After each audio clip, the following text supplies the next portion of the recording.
Ayan, ang sarap ng hangin dito mga ka-Queen of Vlog. No, ang sarap-sarap ng hangin. Hindi tayo ngayon naliligo kasi nga ang liit ng dagat. So, ang ginawa ko, ayan, nagpahangin-hangin lang ako dito sa, pinuntahan ko. Sulit naman yung punta ko dito. Oo, tingnan nyo. Diba ang liit ng ng dagat ngayon?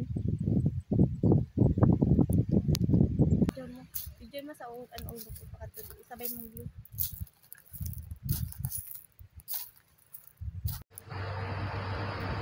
Tambay muna tayo dito ng mga ng mga 10 minutes lang bago tayo uuwi.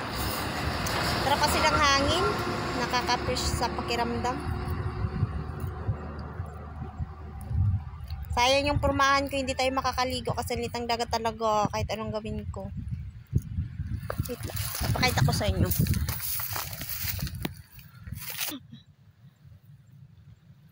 Ang ganda-ganda ng view.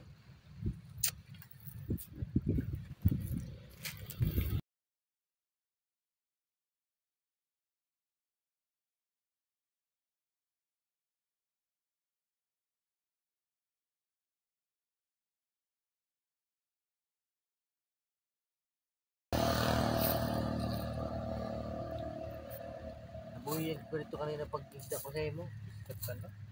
Punta na kayo dito sa sa Masbate, ayan. Kung nakikita ninyo, no. Kahit maliit yung dagat, ayan, napakaganda.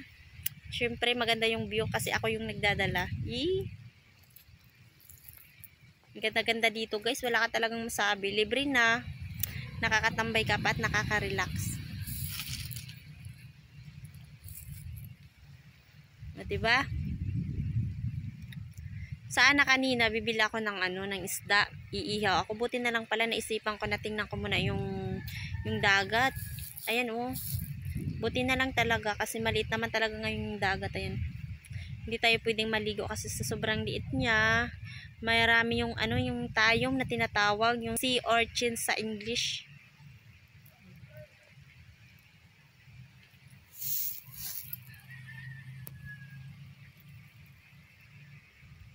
Sarap ng hangin.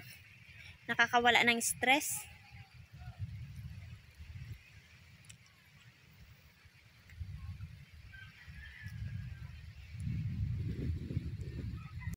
Sarap talaga ng hangin. Nakaka-fresh. Ay, ito ko na cellphone mo.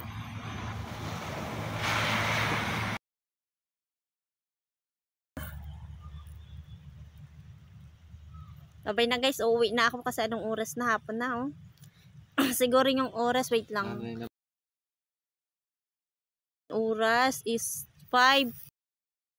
Uwian na. Uuwi na ako kasi magsasaing pa ako, madami pa akong gagawin. Pupunta pa ako ng palengke. Bibili pa ako ng ulam, o diba? Bye-bye po. Thank you for watching, mga langga. Uuwi na tayo kasi 5 PM na. Sarap dito guys maligo pag pag malaking dagat.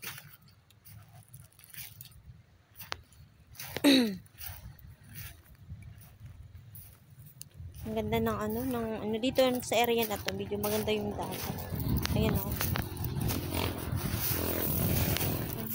Hindi talaga ng dagat ngayon na yun. Wow. Ganda ng view.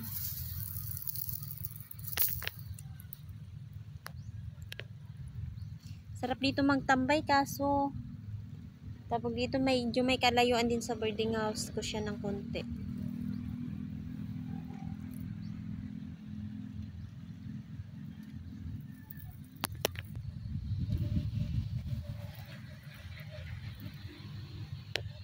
Yan, yung ligong-ligo ka na tapos ganito lang pala yung madadatnan mo. Ay nako.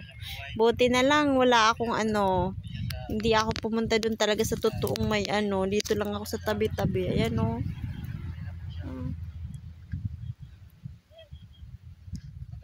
Ayan oh. Pero sulit naman guys kasi ang hangin dito. Sarap talaga magpahinga dito sa puno ng sa puno nito. Wow, ang presko talaga. Ang sarap-sarap.